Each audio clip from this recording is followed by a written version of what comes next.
De todos los libros del Nuevo Testamento, ninguno como Hechos presenta de manera más dinámica la acción del Espíritu Santo a través de la Iglesia, el cuerpo de Cristo en el mundo. En tiempos como los que estamos viviendo, cuando la autoridad y el poder que ha recibido la comunidad de fe a través del Espíritu son tan vitales para que ésta pueda cumplir con su misión, la consideración de la experiencia carismática de los primeros cristianos es fundamental. Si la Iglesia hoy va a completar la misión que le ha sido asignada por su Señor en el mundo, tendrá que ser en imitación del ejemplo desafiante de los primeros cristianos y sus comunidades de fe. El análisis del texto del libro de los Hechos y la exposición y aplicación del mismo pueden ser de gran ayuda en esclarecer la tarea que tenemos en nuestras manos. Y sobre todo pueden enseñarnos sobre los recursos con que contamos para llevarla a cabo. El libro no puede llamarse con exactitud, como lo llama un antiguo documento, los Hechos de todos los apóstoles, porque se limita principalmente al progreso del Evangelio en el camino de Jerusalén a Roma y no considera la labor de todos los apóstoles. Más bien el principal agente de este proceso de testimonio cristiano, según Hechos, fue el apóstol Pablo. Y en ciertas ocasiones, Lucas mismo estuvo presente en los acontecimientos que narra. Lucas tuvo un acceso amplio a las fuentes de información más directas, particularmente en el curso de sus viajes con Pablo y el contacto que logró tener con muchos de los primeros seguidores de Jesús. Esto es así especialmente si la tradición del segundo siglo es verdadera, al presentar a Lucas como nativo de Antioquía de Siria. Otros autores piensan que él puede ser el hombre macedónico de Hechos 16:9. De todos modos, Lucas fue un gentil que heredó la tradición de los historiadores y biógrafos griegos. Su calidad como historiador es notable. La historia de Lucas no ha sido sobrepasada en lo que respecta a su fidelidad y es por esto que él merece un lugar entre los más grandes historiadores de su tiempo. Es probable que el libro de Hechos fuera escrito no mucho tiempo después de la fecha del último acontecimiento descrito, es decir, el fin de los 2 años de la prisión domiciliaria de Pablo en Roma, como leemos en 28:30.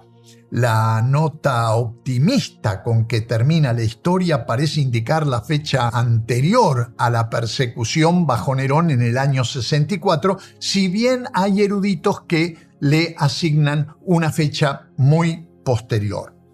Un propósito claro del libro de Hechos y en realidad de toda la historia narrativa de Lucas es hacer una apología del evangelio cristiano. Lucas muestra que en todo el Imperio Romano las autoridades responsables admitían que el cristianismo no era contrario a la ley. Fíjense, el procónsul de Chipre fue favorable a Pablo y Bernabé, 13:7-12. Los magistrados de Filipos pidieron disculpas por su trato indebido a Pablo y Silas, 16:35-40. Las principales autoridades de la provincia de Asia en Éfeso eran amigos de Pablo, 19:31. Y el secretario del Consejo Municipal, es decir, el escribano, lo defendió contra las acusaciones de la multitud, 19:35-40. Galión, el gobernador de Acaya, se negó a oír las acusaciones que los judíos de Corinto hacían contra Pablo, considerándolas como fuera de la competencia de la ley romana, 18:12-17. En Cesarea, Los gobernadores Félix y Festo y el propio rey Herodes Agripa II manifestaron creer en su inocencia. Es lo que leemos en 24, versículos 22 al 27, 25, 14 al 22, 26, 31 al 32. ¿Por qué entonces el proceso del testimonio del evangelio cristiano fue acompañado de tantas dificultades?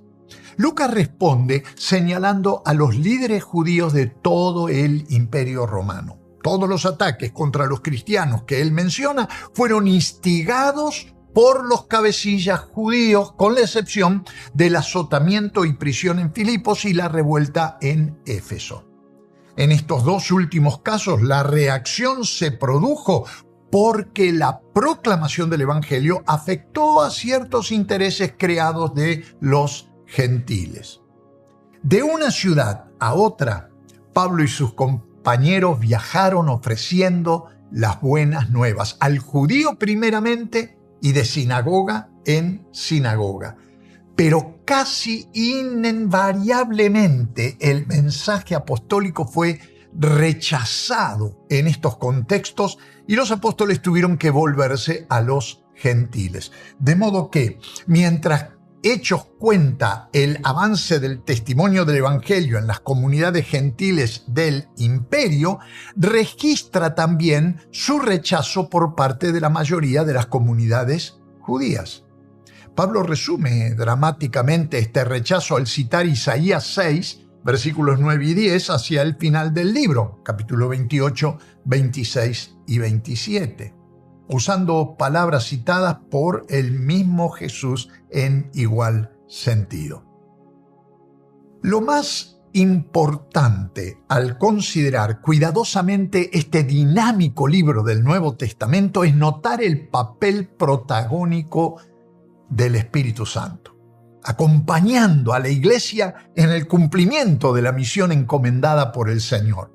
Fueron creyentes llenos del Espíritu Santo los que abrieron el surco para la siembra del Evangelio y quienes llevaron la semilla hasta los confines de la tierra.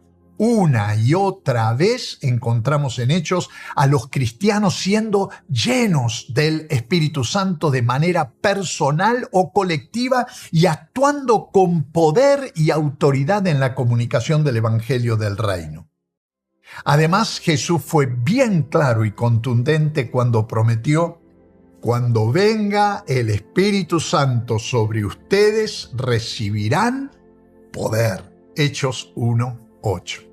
Esta promesa se cumplió y todo creyente auténtico sabe que ha recibido del Señor el poder necesario para hacer en el nombre de Jesús la voluntad de Dios para su vida.